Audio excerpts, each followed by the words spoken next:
Ar kada susimastei, kodėl perki daiktus, kurių iš tikrųjų nereikia ir kaip tai veikia tavo finansinę ateitį? Pinigai yra daugiau psichologija negu matematika, todėl šiandien pasigilinkime psichologinius veiksnius, kurie verčia mus pirkti nesąmonės. Taip pat paaiškinsiu turtingo mąstymo psichologiją, kuri tau padės pasiekti savo finansinius tikslus. Važiuojam.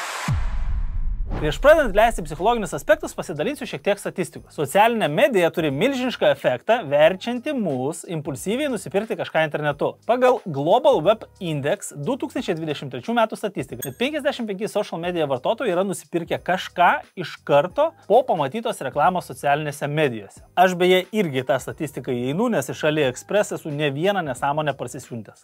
85% amerikiečių vidutiniškai po 4 kartus per mėnesį nusiperka kažką internetu impulsyviai. Moteris statistiškai impulsyviai išlaidauja dažniau negu vyrai, bet vyrų pirkiniai būna brangesni. Nuspėjama, kad vidutiniškai apie 20% šeimos pajamų per metus yra skiriama impulsyviems, neplanuotams pirkiniams. 20% hebrytė. Paskaičiuokim, jeigu poroje abudu dirbantis per mėnesį parneša namo po 1500 eurų, bendrai gaunasi 3000. Tai per metus 36 000. Ir 20% nuo šitų pinigų yra skiriami impulsyviems pirkiniams. Galbūt ne visi impulsyvūs pirkiniai bus daiktai, kurių nereikia, bet dažniausiai didžioji dalis būna nereikalingas šlamštas. Na, 20% nuo 36 000 yra 7200 eurų. 7000 eurų išleidžiama per metus neplanuotai. Pamačiau reklamą Instagrame ir pyst nusipirkau vieną šūdnikį, antrą šūdnikį ir po metų vėl 7000 gaunasi. Jeigu tuos 7000 per metus investuotum, kad ir tą patį S&P 500, tai po 10 metų turėtum virš 100 000. Ir tas investavimas net ne raketų mokslas, gali pradėti bet kas. Jau šiandien 18-mečiai atidarinėja paskyras ir perka ne naujus daiktus, o įmonių akcijas, kurios tuos daiktus gamina. Ir va tokių jaunuolių laukia šviesi ateitis. Nei vienas nuo to nesame apsaugotas, bet dabar pasižiūrėkime psichologinę pusę. Kaip žmonės mes dažniausiai siekiame momentinio čia ir dabar pasitenkinimo.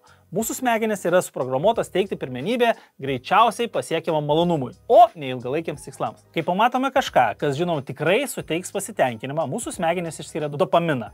Tai yra malonumo ir atlygio hormonas. Šis dopamino srautas gali mums suteikti gerą jausmą ir skatinti impulsyvius pirkimus. Tačiau labai svarbu subalansuoti norą gauti malonumą čia ir dabar su būtinybė investuoti savo ateitį. Antra priežastis yra bėgimas nuo emocijų. Apsipirkimas gali tapti būdu susidoroti su stresu, nuoboduliu ar net liūdesiu. Šis reiškinys vadinamas prekybos terapija. Tai suteikia mums laikiną jausmą, kad viskas yra gerai. Apsipirkiminėdami galime save lyg ir apgauti, blogas emocijas pakeisdami geromis, kurias suteikia nauji daiktai.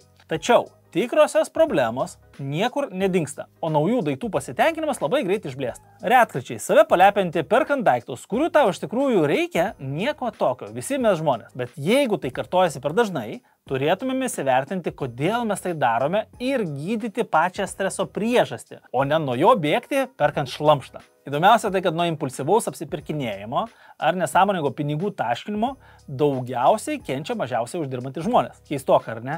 Logiškai mąstant, žmonės turintys finansinių sunkumų neturėtų išlaidauti be reikalo. Bet video pradžioje sakiau, kad pinigai daugiau yra psichologija, o ne matematika. Kaip manai, kodėl statistiškai turtingi žmonės, nors ir turi daugiau pinigų, jie juos skirsto ir leidžia protingiau? Iš patirties galiu pasakyti, ir tai dauguma knygų patvirtina, kad norint būti finansiškai sėkmingu, reikia ugdyti gebėjimą atsisakyti trumpalaikio pasitenkinimo dėl didesnio ilgalaikio tikslo. Vietoj nereikalingų daiktų pirkimo galvok apie pinigų nukreipimą į investicijas. Atmink, kad investavimas nėra apie gyvenimą be malonumų.